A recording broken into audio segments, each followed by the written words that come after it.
Bonjour, je m'appelle Alain Legault et je suis membre du conseil d'administration de l'Association des propriétaires du lac Louisa. Notre organisation est entièrement composée de bénévoles qui se dévouent à préserver la santé du lac Louisa pour les générations futures. La photo que vous voyez présentement montre les effets typiquement provoqués par une infestation de myriophiles à épis dans un lac. Le myriophile à épis est une plante aquatique faisant partie de la catégorie des espèces envahissantes et sévit presque partout en Amérique du Nord. À ce jour, nous pouvons nous compter chanceux, car le myriophile à épis ne semble pas être présent dans notre lac, le lac Louisa. Mais plusieurs lacs des environs ne sont pas aussi chanceux que le nôtre. Cette présentation de l'APLL se concentrera sur cette espèce envahissante, appelée myriophile à épis, et sur la menace qu'elle représente pour le lac Louisa.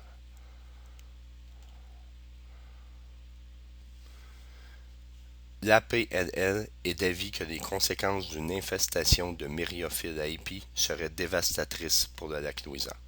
Si le myriophile à épis s'introduisait dans notre lac, il est certain que de nombreuses choses changeraient dans nos vies. La nage, la navigation, les stocks de poissons, la valeur des propriétés. Il est entendu que la question des espèces envahissantes concerne tous les résidents du lac Louisa, peu importe la municipalité dans laquelle ils vivent. En tant que résidents de Wentworth ou de Wentworth Nord, nous partageons tous le même lac et nous devons tous protéger ce même lac ensemble. La propagation du myriophile à épis ne semble pas vouloir ralentir. Elle se déplace lentement, transportée d'un plan d'eau à l'autre.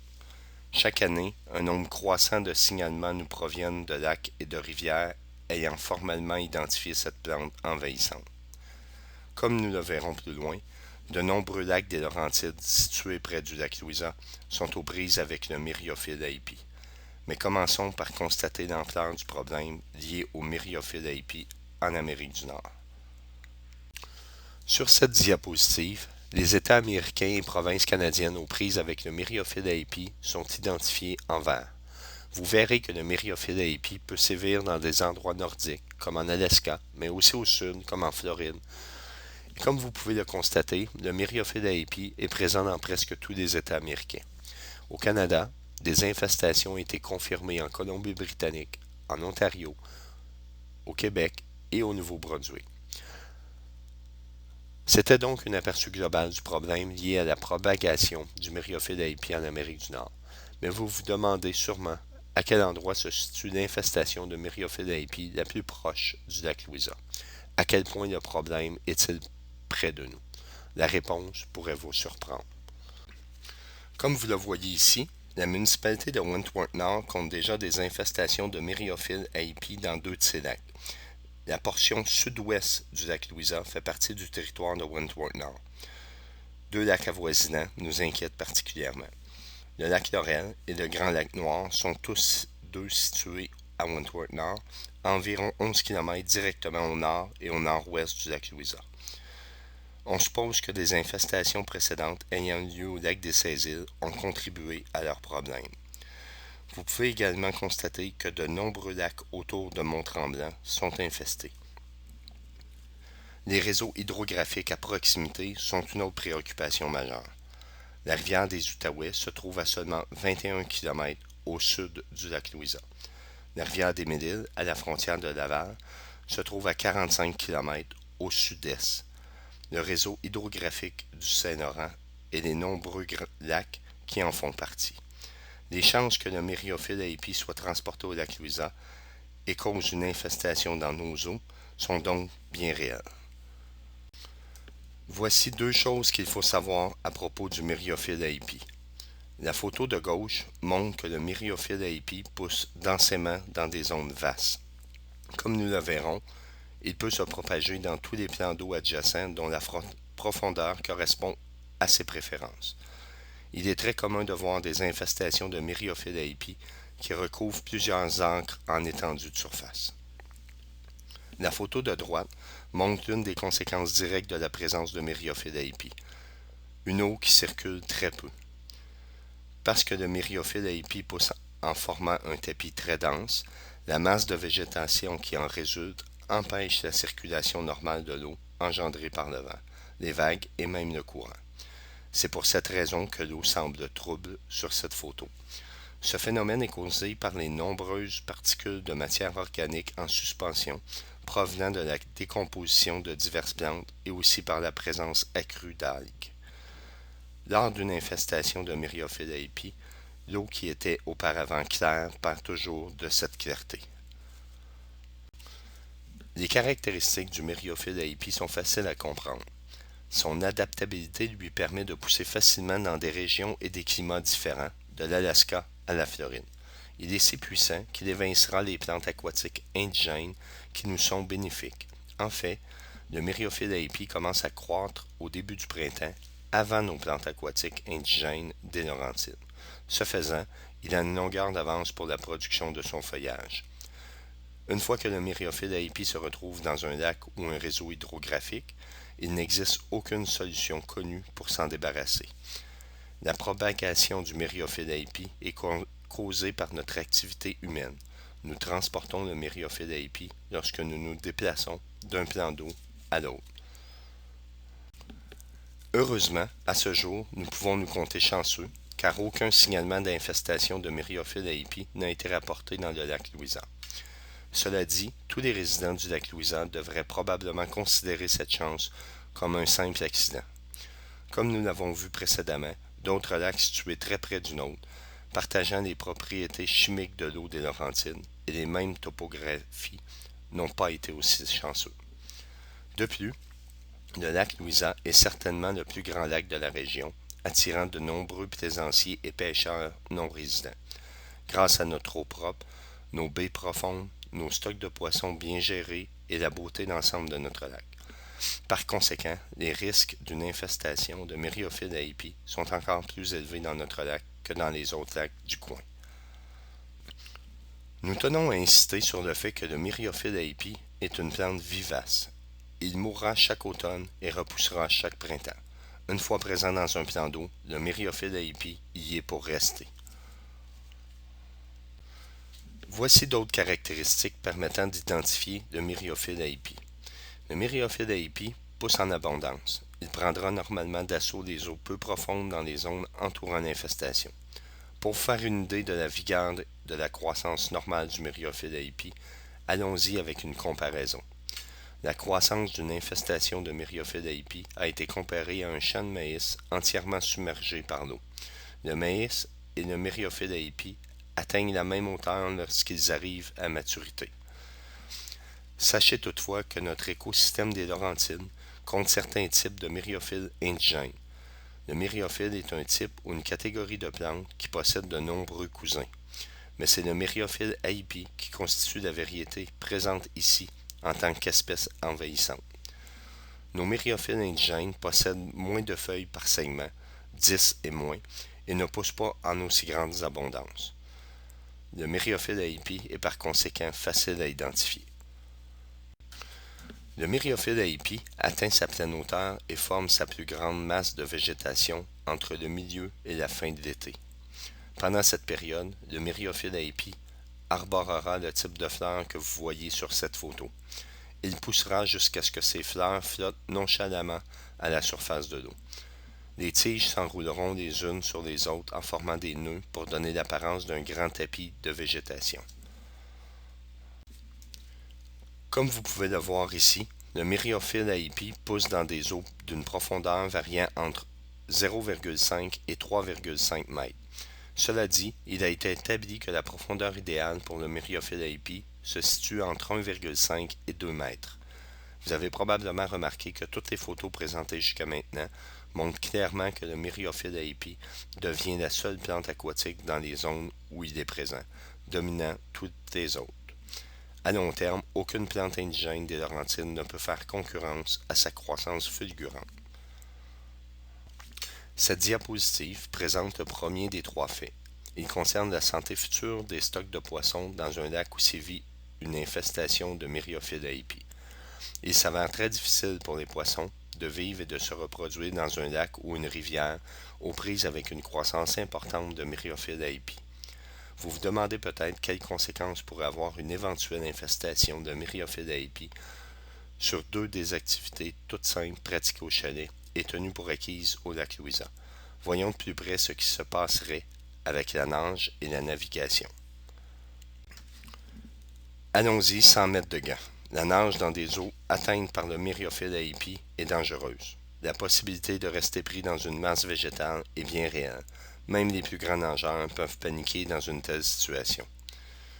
Notons également que les animaux sont particulièrement vulnérables et peuvent facilement se faire prendre dans une masse de Myriophiles AIP. La navigation devient difficile puisque les hélices se retrouvent toutes enroulées dans le Myriophiles AIP et que les rames rencontrent souvent de la résistance en plus d'accumuler des fragments de végétation. Dans les zones où pousse le Myriophiles AIP, il est normalement impossible de voir le fond du lac ou de la rivière. L'eau est souvent trouble et peu attrayante. Malheureusement, le vrai problème lorsqu'on navigue dans des zones où le Myriophiles AIP est présent est qu'on risque de rendre les infestations existantes encore pires et même de créer de nouvelles infestations. Une autre vue typique sur une zone aux prises avec le Myriophiles AIP. Chaque automne, une grande masse végétale de Myriophiles AIP, toute la partie située au-dessus du collet, meurt. Des bactéries se forment sur ces végétaux morts et libèrent des nutriments indésirables dans l'eau, ce qui a pour conséquence de réduire la quantité d'oxygène disponible pour les poissons. Certains plants restent toujours verts et survivront sur la glace. Dans tous les cas, le Myriophiles AIP a prouvé qu'il était très rustique et adaptable à toutes sortes de conditions. Il repoussera toujours au printemps. C'est l'activité humaine qui transporte le Myriophiles AIP de lac en lac et de réseau hydrographique en réseau hydrographique. Cette photo montrant une remorque de bateau recouverte de fragments de Myriophiles AIP démontre à quel point il est facile de transporter cette plante. Vous vous demandez peut-être comment le Myriophiles AIP a été introduit dans les lacs et les voies navigables au départ. Il existe deux causes probables. La première veut qu'à l'origine, le Myriophiles AIP soit arrivé lorsque les gros bateaux océaniques de transport vidaient leurs eaux de l'Est chez nous, mais ce n'est qu'une spéculation. La seconde, qui est plus plausible, est la suivante. L'apparence plumeuse et délicate de cette plante la rend attrayante pour les aquariums d'eau douce. Des fragments de plantes ou encore des plantes entières se sont probablement retrouvés dans nos lacs et ruisseaux lorsque les propriétaires d'aquariums les ont vidés dans des collecteurs d'eau pluviale, des égouts ou directement dans des lacs et rivières au moment de les nettoyer ou de se débarrasser de leur contenu. Il est évident que le Myriophiles AIP est ici à cause de nous. Et lorsque nous ne sommes pas prudents, nous le transportons de plans d'eau atteints à d'autres plans d'eau potentiellement sains. Voilà comment le Myriophiles AIP se propage. Cette photo montre l'apparence du Myriophiles AIP vers la fin juillet et le début août. Ces fleurs d'eau ont atteint la surface de l'eau. Bien que les bateaux et remorques soient les plus grands transporteurs potentiels de Myriophiles AIP, il faut savoir que tous les types d'embarcations, motorisées et non motorisées, peuvent arracher des fragments de Myriophiles AIP et les transporter à l'extérieur d'un lac atteint. Les bateaux à voile et les pédalos peuvent aussi facilement transporter des fragments de Myriophiles AIP. Tous les types de remorques sont dotés de pièces coupantes et pointues qui peuvent se prendre dans le Myriophiles AIP et le transporter vers un autre plan d'eau. N'oubliez pas que les infestations de Myriophiles AIP sont le plus souvent présentes dans les zones des lacs et des rivières où les remorques sont introduites pour mettre à l'eau et récupérer les bateaux. Toutes les hélices, grandes et petites, et même celles des petits moteurs électriques, peuvent facilement se retrouver enroulées dans le Myriophiles AIP et recueillir de longs fragments de plantes. Si les hélices ne sont pas entièrement nettoyées correctement et que les fragments de Myriophiles AIP ne sont pas tous enlevés, ces derniers peuvent être transportés dans un autre lac ou une autre rivière. Il a été prouvé que le Myriophiles AIP peut facilement survivre pendant 5 à 7 jours hors de l'eau. Comme vous le savez, les bateaux de planche nautique sont munis d'un système de réservoir d'eau interne unique en son genre, conçu pour recueillir l'eau afin de réduire le poids du bateau, abaisser son centre de gravité et par conséquent former de plus hautes vagues. En plus d'être dotés d'hélices, les bateaux de planche nautique causent de sérieux problèmes aux lacs et rivières, et ce pour deux raisons. Premièrement, les hautes vagues que les bateaux de planche nautique produisent causent des dommages importants aux riverages délicats, poreux et fragiles des lacs des Laurentides. Cependant, ce phénomène n'est pas celui qui nous intéresse aujourd'hui.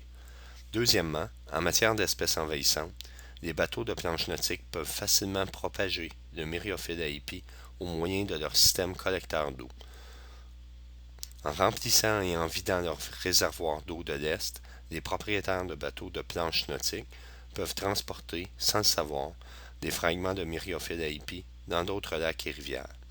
L'environnement aqueux de ces réservoirs peut conserver des fragments de plantes vivants pendant plusieurs jours, voire plusieurs semaines. Aucun propriétaire de bateau de planche nautique ne peut être sûr que son réservoir d'eau de l'Est est complètement débarrassé des débris de plantes lorsqu'il le vide avant de quitter un lac pour aller en visiter un autre. Résultat, certaines municipalités interdisent la mise à l'eau de bateaux de planche nautique à partir de leurs quais municipaux en raison des dommages environnementaux qu'ils peuvent causer au rivage. De plus, la conception et la fonction de ces bateaux représentent des risques additionnels en ce qui concerne la propagation d'espèces envahissantes. De nombreux bateaux de pêche sont munis de compartiments internes qui permettent de maintenir en vie et en milieu fermé les appâts et les poissons pêchés pendant qu'ils se trouvent sur l'eau. Ainsi, le bateau de pêche peut transporter des fragments vivants de Myriophylle haipi dans les résidus et dans l'eau qui se trouve au fond de ces compartiments pour poissons vivants. Les cordages tressés que l'on retrouve sur tous les types d'embarcations ou appareils de remorque peuvent recueillir des fragments de Myriophylle haipi. Quelques fragments de Myriophylle haipi suffisent pour qu'un nouveau plant pousse dans un autre lac ou une autre rivière. Les hydravions sont souvent garés pour la nuit sur des plages et attachés au quai. Ce faisant, ils peuvent entrer en contact avec le Myriophylle haipi s'il est présent dans l'eau. Tout comme les bateaux, les hydravions doivent aussi se déplacer d'un lac ou d'une rivière à l'autre, courant ici un risque similaire de pénétrer dans des infestations de Myriophylle haipi. On reconnaît que la pression extrême du vent lors du vol permet probablement de nettoyer tout fragment de plante présent sur les flotteurs extérieurs.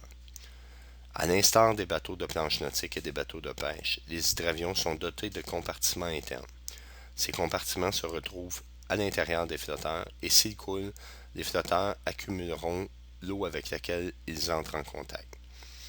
Tous les pilotes d'hydravions inspectent et pompent l'eau de leurs flotteurs régulièrement, la plupart du temps avant le premier décollage de la journée. Habituellement, l'eau qui se trouve dans un flotteur est simplement pompée à la main et transférée dans l'eau sur laquelle l'avion flotte. Les hydravions peuvent visiter de nombreux lacs au cours d'une seule journée.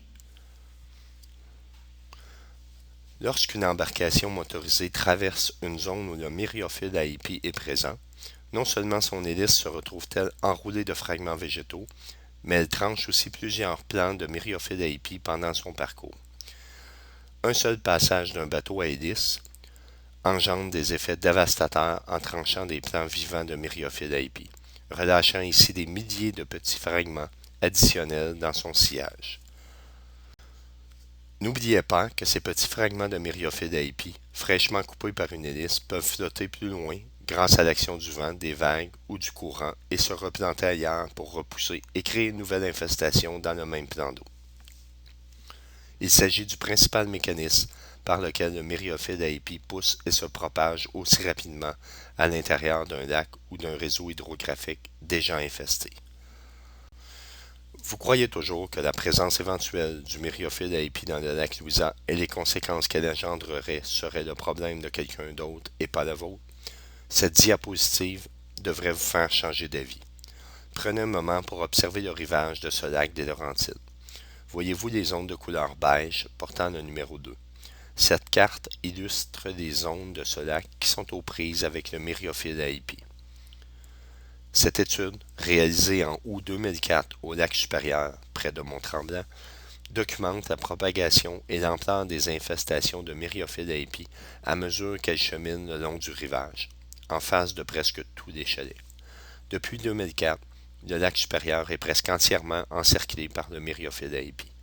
À un moment ou un autre, Tous les résidents de ce lac, tout comme ceux du lac Louisa, ont devant leur chalet la profondeur idéale pour permettre au myriophylle à épis de pousser. Le myriophylle à épis se développe le mieux dans des eaux d'une profondeur d'environ 6 à 8 pieds. Cette photo montre à quoi ressemble typiquement un chalet situé aux abords d'un lac aux prises avec une forte croissance de myriophylle à épis.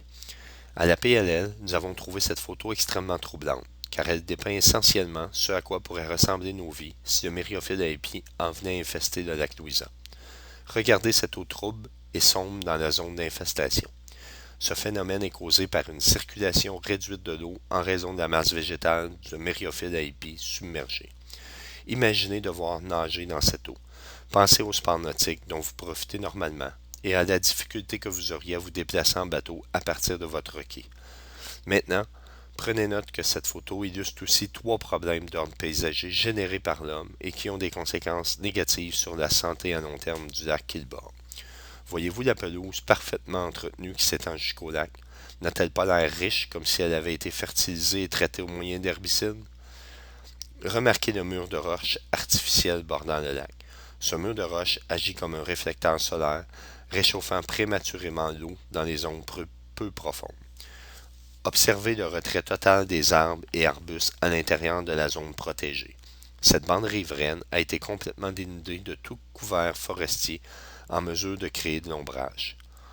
Comme vous le savez, Wentworth a déjà pris des mesures législatives sévères pour protéger la bande riveraine afin qu'elle conserve son état naturel dans la zone protégée de 10 à 15 mètres. Nous sommes heureux de vous annoncer que Wentworth Nord fait présentement appliquer des règlements similaires afin de protéger la santé de sa portion du lac Louisa.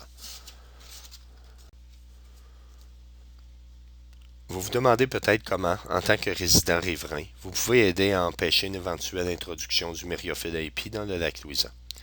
Le point de départ dont devraient tenir compte tous les résidents est le nettoyage obligatoire de tous les bateaux et embarcations avant qu'ils pénètrent dans le lac Louisa.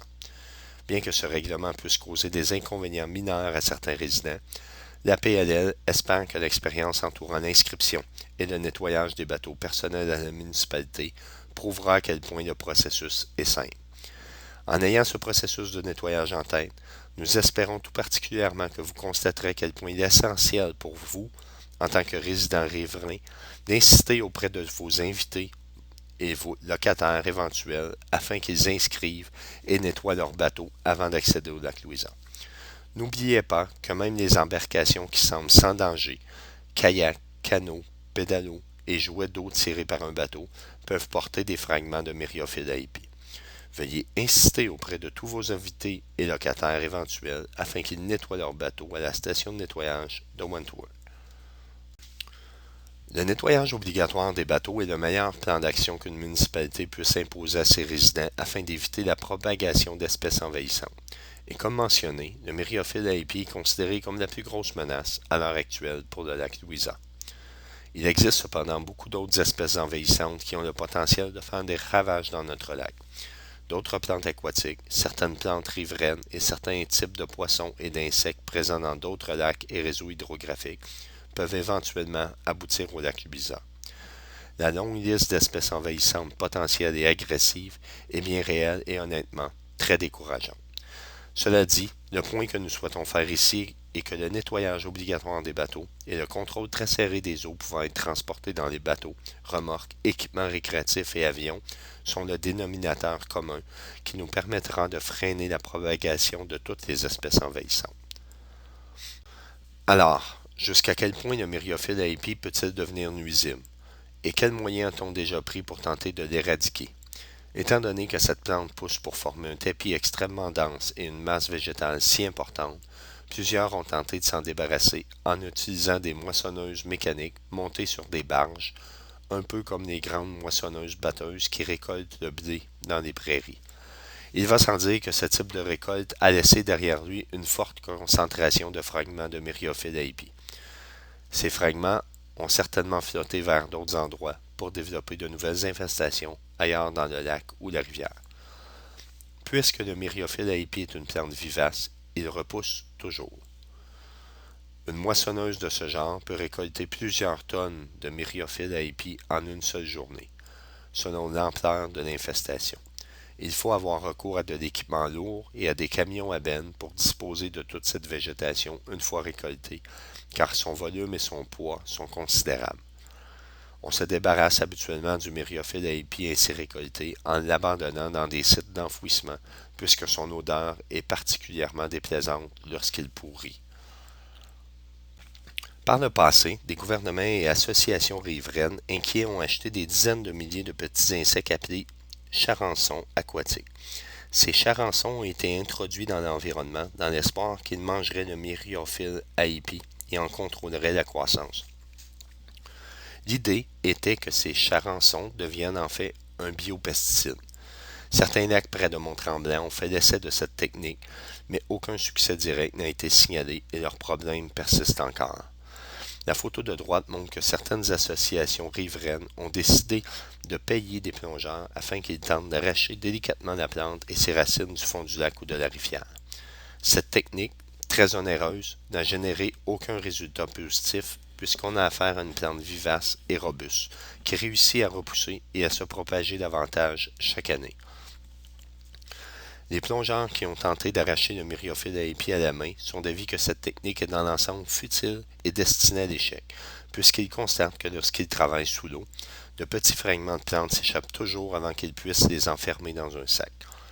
Finalement, les plongeurs reconnaissent que même lorsqu'ils sont nombreux à travailler ensemble, ils n'arrivent qu'à arracher une infime partie de la vaste infestation pouvant atteindre plusieurs acres. La photo de gauche montre une technique récemment mise au point pour éradiquer le myriophylle à épis. Elle consiste à placer un tissu géotextile, lesté, ou à étendre des rouleaux de juste sur les zones atteintes au printemps. L'idée est de faire suffoquer le myriophylle à épis en réduisant la quantité de lumière solaire pour l'empêcher de pousser. Cette technique est elle aussi très coûteuse. De plus, le ministère de l'Environnement du Québec hésite à délivrer des permis pour sa mise en œuvre parce qu'on soupçonne que des plantes indigènes utiles en mourraient également.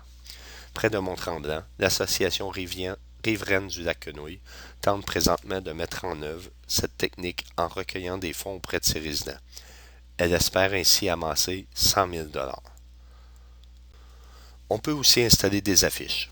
Lorsqu'une association ou une municipalité constate qu'une infestation de myriophylle à épis s'est produite sur leur territoire, la pratique veut qu'elle forme et mette en garde tous les résidents et intervenants ayant des intérêts dans le lac ou le réseau hydrographique concerné. À ce jour, aucune affiche créée par une association riveraine ou un palier de gouvernement n'a réussi à éliminer ou à réduire le problème lié à l'infestation de myriophylle à épis une fois entamé. Le mieux qu'une affiche ou une bouée puisse faire, c'est d'aviser le public de l'existence du problème et d'annoncer les restrictions en matière de navigation dans les zones atteintes. Il en revient aux plaisanciers de suivre les avertissements. Maintenant, au bas à droite, vous pouvez voir une affiche du lac Mercier, identifié précédemment comme un lac des Laurentides atteint. Il y a énormément d'actions au lac Mercier où on retrouve de nombreux bateaux de planche nautique. Situé à 52 km au nord du lac Louisa, le lac Mercier est régi par la ville de Mont-Tremblant. On y retrouve aussi une plage municipale. Veuillez prendre un moment pour lire cette affiche. La PLL espère qu'aucune affiche similaire n'aura à être installée un jour au lac Louisa. Voici la bonne nouvelle. Comme vous le savez peut-être, la municipalité de Wentworth a récemment promulgué un nouveau règlement, en avril 2015, exigeant l'inscription et le nettoyage obligatoire de tous les bateaux accédant au lac Louisa par le quai municipal de Wentworth. L'un des éléments clés de ce règlement est le contrôle sévère de l'accès à la barrière du quai. La PLL félicite le conseil de Wentworth pour avoir eu le courage de formuler et de faire appliquer ce nouveau règlement avant que le myriophylle à épis n'apparaisse dans le lac Louisa. Bravo au maire et au conseil de Wentworth. La PLL espère aussi que le conseil de Wentworth Nord promulguera bientôt un règlement similaire. Comme vous le savez depuis le début de cette présentation, il a été confirmé que 2 lacs situés sur le territoire de Wentworth Nord sont atteints par le myriophylle à épis, et ils se trouvent à seulement 11 km du lac Louisa. Il est donc temps d'agir. Le nouveau règlement de Wentworth n'est pas unique dans sa région. Voici d'autres lacs et municipalités des Laurentides qui ont déjà promulgué un règlement similaire pour le nettoyage obligatoire des bateaux et le contrôle de l'accès aux quais municipaux. Le règlement d'Ivry-sur-le-Lac est considérablement plus restrictif et plus dispendieux que celui de Wentworth, autant pour les résidents que pour les non-résidents. Comme vous le savez, environ 85% du lac Louisa est régi par la municipalité de Wentworth. Environ 15% du lac Louisa est régi par la municipalité de Wentworth-Nord. Heureusement, un règlement solide a été mis en place par Wentworth. Nous pouvons donc dire que 85% des résidents du lac Louisa peuvent directement profiter de la station municipale de nettoyage de Wentworth et de son contrôle de la barrière et du quai municipal. Cependant, 15% des résidents du lac Louisa, ceux qui vivent à Wentworth-Nord, n'ont pas accès aux mêmes privilèges de la part de leur municipalité. À l'heure actuelle, ils n'ont même pas de quai municipal au lac. Le problème est donc le suivant. Nous devons, en tant que résidents, et tout comme les représentants des deux municipalités, prendre le lac Louisa dans son ensemble et nous assurer qu'il est entièrement protégé des espèces envahissantes, à 100%.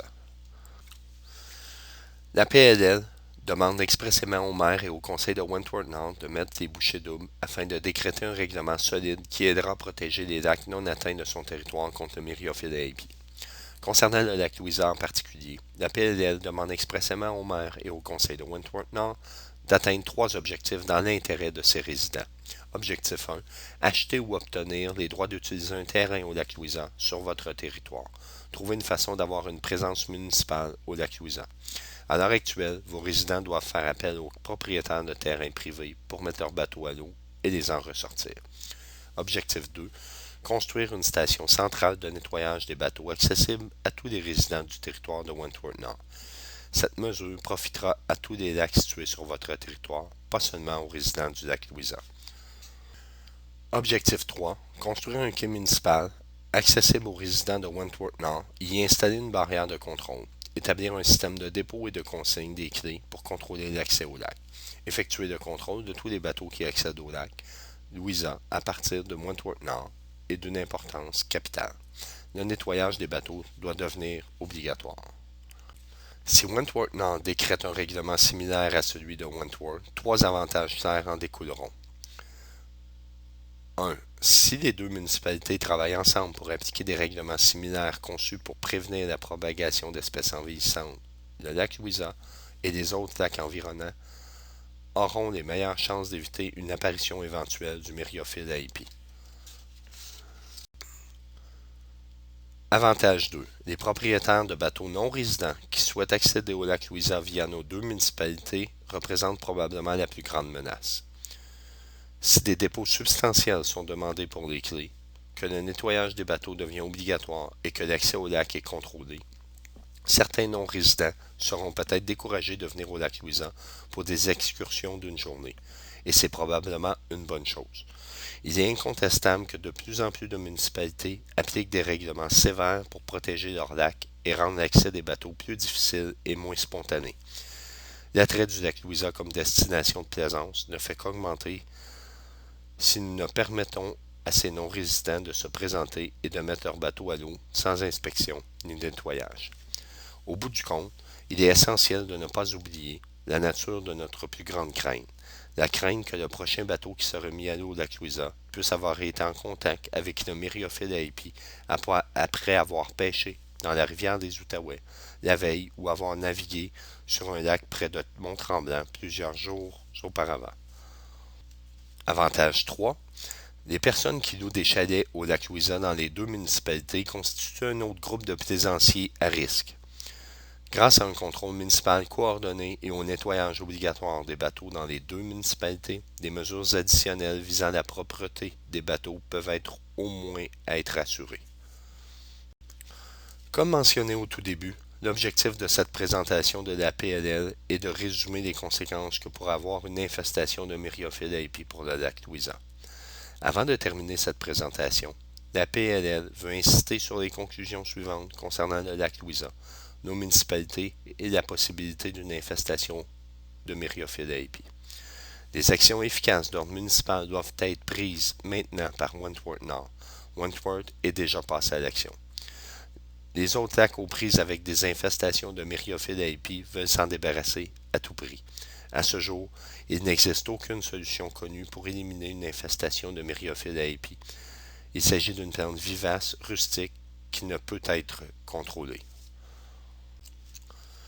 Finalement, et c'est le plus important, il est évident que si le lac Louisa est un jour atteint par le myriophile à épis, la municipalité dans laquelle vous vivez n'aura aucune importance.